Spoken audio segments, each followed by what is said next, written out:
Hi Vyas. Puri Jagannadh ఆలయంలో చాలా విశిష్టతమైన రహస్య గది ఇప్పుడు ప్రెజెంట్ ఓపెన్ చేస్తున్నారు. అదే విధంగా ఎప్పుడు జరగనట్టుగా ఈ ఈసారి ఎప్పుడైతే పూరి రథోత్సవంలో విగ్రహాలు ఏవైతే ఉన్నాయో పడిపోవడం జరిగింది. అసలు ఈ పడిపోవడం వెనక ఏదైనా ప్రకృతి వైపరీత్యం ఏదైనా ఉంది అనేది ఇప్పుడు అఘోరీ శక్తిపీఠం వారణాసి, అదే విధంగా కాశీ బాలకృష్ణ గారు ప్రస్తుతం మనతో పాటు ఉన్నారు. నమస్కారం గురూజీ. జన్మనిచ్చిన తల్లిదండ్రులకు నమస్కరిస్తూ విశ్వేశ్వర కరుణాకటాక్ష సిద్ధులస్తు. చెప్పమ్మా. గురూజీ, రీసెంట్ గా ఇప్పుడు మనకి పూరి జగన్నాథ్ ఆలయంలో రహస్య గది ఓపెనింగ్ అనేది జరుగుతుంది. అంటే చాలా ఏళ్ల తర్వాత ఇప్పుడు ఆ రహస్య గదిని ఓపెన్ చేస్తున్నారు. అదే విధంగా ఇదే సమయంలో అది పూరి జగన్నాథ్ ఆలయంలో విగ్రహం రథోత్సవ విగ్రహాలం అనేది పడిపోవడం జరిగింది. ఈ పడిపోవడం వెనుక అదే విధంగా గదిలో ఉన్న నగలు ఏవైతే ఉన్నాయో బయటకు తీయడం, ఈ రెండు ఒకే టైంలో జరగడం. సో దీని వెనుక ఏదైనా ప్రకృతి వైపరీత్యం జరిగే అవకాశాలు ఉన్నాయంటారా ఫ్యూచర్ లో అయినా సరే? ప్రకృతి వైపరీత్యాలు జరుగుతాయా లేదా అనేటువంటి విషయాన్ని కాస్త పక్కన పెడితే, మీకు గుర్తుందో లేదో, తిరువనంతపురం అనంత పద్మనాభ స్వామి గుడి అనంతమైనటువంటి సంపదను వెలికి తీశారు అక్కడ. అవును. అది కూడా సముద్రం పక్కనే ఉంది. అవును. ఇప్పుడు పూరి జగన్నాథుడు, ఈయన కూడా సముద్రం పక్కనే ఉన్నారు. అవును. ఇక్కడ సంపద ఎంత ఉంటుంది అనంటే, అనంత స్వామి గుడిలో ఎంత ఉందో దానికి మించినటువంటి సంపద పురిలో ఉంది. ఎన్నో కిరీటాలు, వజ్రాలు, వైడూర్యాలు, మాణిక్యాలు. ఇంకా నాకెందుకో అనిపించింది ఇందాకేంటంటే, కృష్ణుడికి సంబంధించినటువంటి ఒక వస్తువు కూడా ఆ పూరి జగన్నాథుడి రత్న భాండాగారాల్లో నిక్షిప్తమై ఉంది అనేటువంటిది నా అభిప్రాయం. కానీ అక్కడ సొరంగంలో ఉన్నటువంటి రత్న భాండాగారం నుంచి లోపలికి వెళ్తే సొరంగ మార్గంలో ఇంకొక గది ఉన్నది అని అంటున్నారు. దానికి సర్పబంధనం ఉన్నది అంటున్నారు.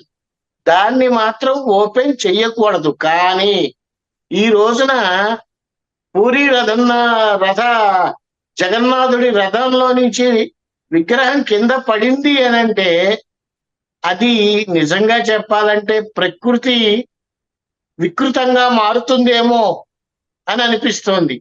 కానీ ఇప్పుడు ఏం జరిగినా ఏం జరగకపోయినా రాబోయే కొద్ది రోజుల్లో, మినిమం 41 రోజుల లోపల భయంకరమైనటువంటి ప్రాణ నష్టం కానీ, తుఫాను కానీ, ప్రకృతి విపరీతాలు కానీ జరగచ్చు అనేటువంటిది నా అభిప్రాయం.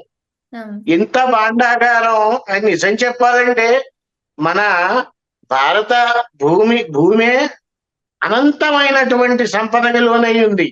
అది శ్రీశైలంలో కానీ, పూరిలో కానీ, అనంత పద్మనాభుడి దేవాలయాల్లో కానీ తవ్వుతున్న కొద్దీ అవి కనపడుతూనే ఉంటాయి, వస్తూనే ఉంటాయి. కానీ సర్పబంధనం ఉండేటువంటి వాటి జోలికి మాత్రం వెళ్లకుండా ఉంటే మంచిది అనేటువంటిది నా అభిప్రాయం. కృష్ణుడికి సంబంధించి ఎందుకు దొరుకుతుంది అని అన్నానంటే, కృష్ణుడి గుండె ఆ పూరి జగన్నాథుల్లోనే ఉంది. అందువల్ల ఆ స్టోరీ గురించి చెప్పాలంటే కనీసం 1 గంట పడుతుంది. ప్రస్తుతానికి మనం అక్కడ ఉండేటువంటి నిధి నిక్షేపాల గురించి మాట్లాడుతూ ఉంటే, ఎవరు చూడనటువంటివి, ఎవరికి తెలియనటువంటివి ఎన్నో దొరుకుతాయి. మున్ముందు అది మీకే తెలుస్తుంది, ప్రజలందరూ కూడా చూస్తారు. చెప్పమ్మా. అంటే ఇదే సమయంలో ఇప్పుడు మనం చూసుకుంటే అమర్నాథుడు లింగం కూడా కరిగిపోవడం జరిగింది కదా. ఇప్పుడు అమర్నాథ లింగం ఇప్పుడు కరగటం కాదమ్మా, గత కొద్ది సంవత్సరాలుగా కలుగుతూనే ఉంది. కాకపోతే చెప్తున్నానే, ఈ గ్లోబల్ వార్మింగ్ వల్ల అన్నీ కూడా నాశనం అయిపోతున్నాయి. రీజన్ ఏంటంటే, మన ప్రకృతిని మనమే నాశనం చేసుకుంటున్నాం.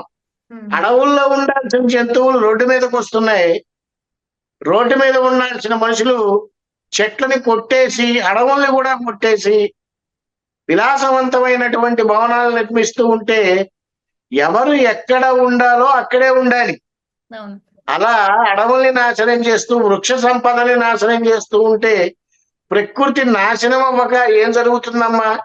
ప్రకృతి నాశనం అయింది అంటేనే వికృతంగా మారుతోంది అని అర్థం. వినాశనం దయచేసి ఏమా వినాశనం మొదలవుతుంది అంటున్నాను. ఆ వినాశకాలే విపరీత బుద్ధి. అందులో కలి పరిపాలిస్తోంది కదా, ఈ కలియుగంలో కలి పరిపాలిస్తున్నాడు కదా, ఆ కలి ఇలాంటివే సృష్టిస్తూ ఉంటాడు. అక్రమ సంబంధాలని, అబద్ధాలని, నేను పట్టిన కుందేలికి మూడే కాళ్ళు అనే వితండవాదాలని, ఇలాంటివే జరుగుతూ ఉంటాయి ప్రకృతిలో. కాకపోతే భగవత్ స్మరణ, భగవత్ చింతన అనేటువంటివి చాలా ముఖ్యమైనటువంటివి.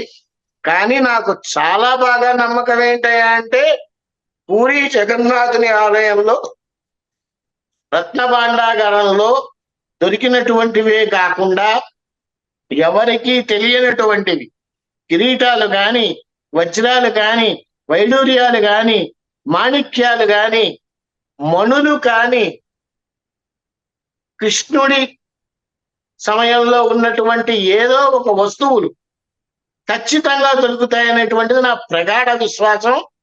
అందరూ వాటిని దర్శించుకుంటారు. కాకపోతే ప్రకృతి వినయ తాండవానికి కూడా గురవుతారు, అందులో డౌటే లేదు.